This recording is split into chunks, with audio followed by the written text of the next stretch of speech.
Oui, bonjour, je suis le docteur Fadel Saïbou et je vais vous parler de la biopsie de la prostate, examen clé pour le diagnostic du cancer de la prostate.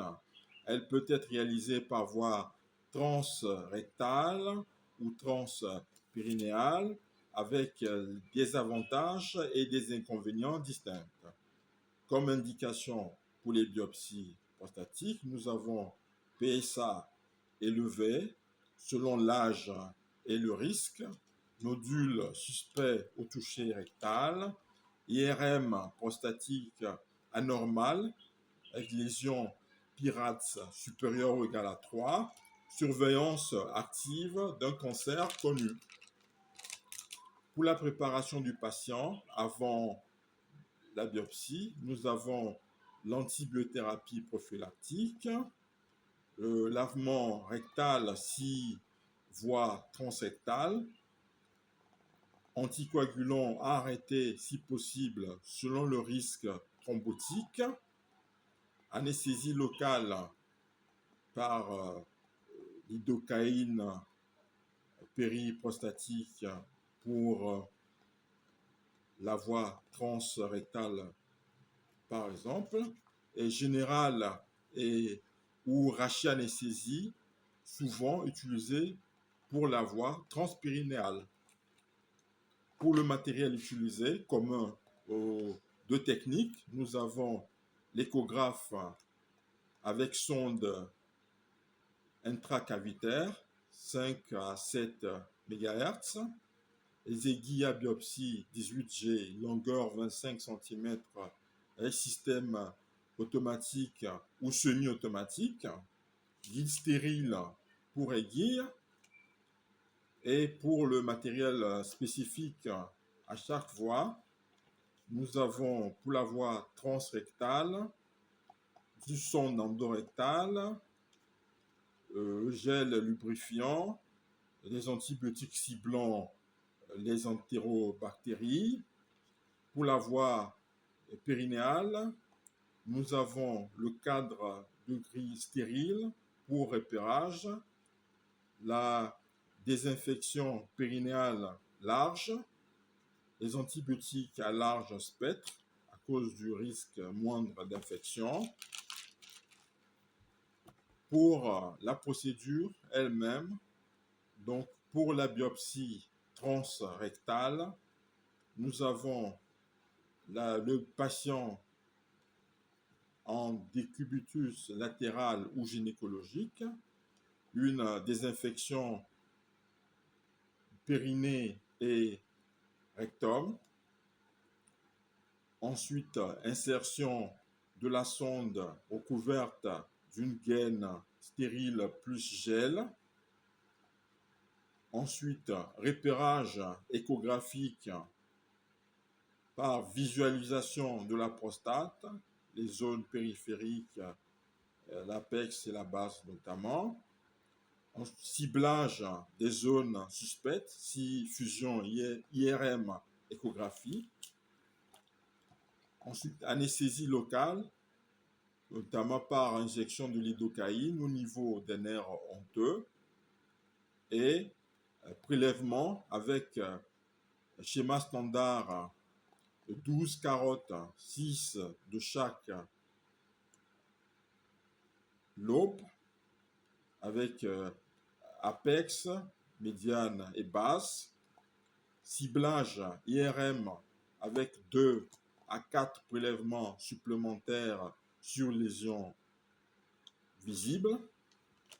Voilà. Pour la biopsie transpérinéale, nous avons le patient en position de lithotomie avec jambes en étrier, anesthésie générale ou rachianesthésie, désinfection large périnée et région périnale, insertion de la grille cadre stérile pour repérage des zones de ponction, éco-guidage par sonde transcutanée pour visualisation, prélèvement avec comme schéma standard 12 à 24 carottes selon le volume prostatique ciblage IRM de 2 à 4 prélèvements supplémentaires par lésion.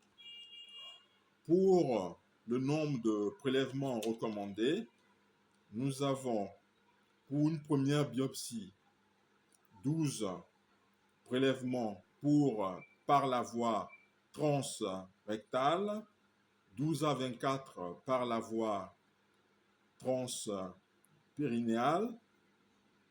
La technique préférée étant la voie transrectale en absence d'IRM. Pour la rebiopsie, 12 à 24 prélèvements par la voie transpérinéale si la biopsie antérieure par la voie transrectale est négative. Et on remarque là la supériorité de la voie transpérinéale meilleure en l'échantillonnage.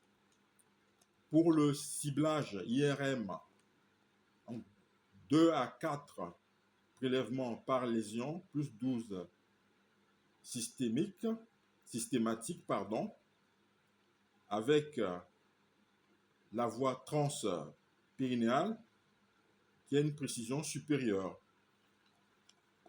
Pour les complications et le suivi, nous avons comme complications d'abord l'hématurie dans 50 à 70% des cas pour la voie transrectale, 30 à 50% des cas pour la voie transpérinéale, hémospermie 30 à 50% des cas pour la voie transrectale, 10 à 20% des cas pour la voie transpérinéale, pour l'infection, plus précisément les sepsis, 2 à 5% des cas pour la voie transrectale, moins de 1% pour la voie transpérinéale. Pour la rétention urinaire, 1 à 2% des cas pour la voie transrectale, 5 à 10% des cas pour la voie transpérinéale. Pour le suivi, nous avons le PSA après 4 à 6 semaines et consultation si fièvre ou douleur persistante. Comme avantage et inconvénient, nous avons pour la précision par la voie transrectale, elle est bonne, sauf au niveau de l'apex, et excellente avec meilleur échantillonnage pour la voie transpérinéale. Pour les infections, il y a un risque élevé, surtout avec Escherichia coli par la voie transrectale, un faible risque par la voie transpérinéale.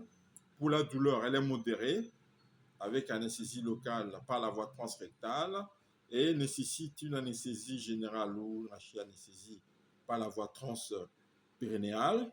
Pour l'accessibilité, elle est largement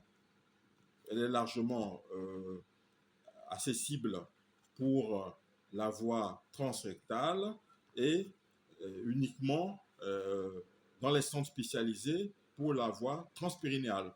Je vous remercie.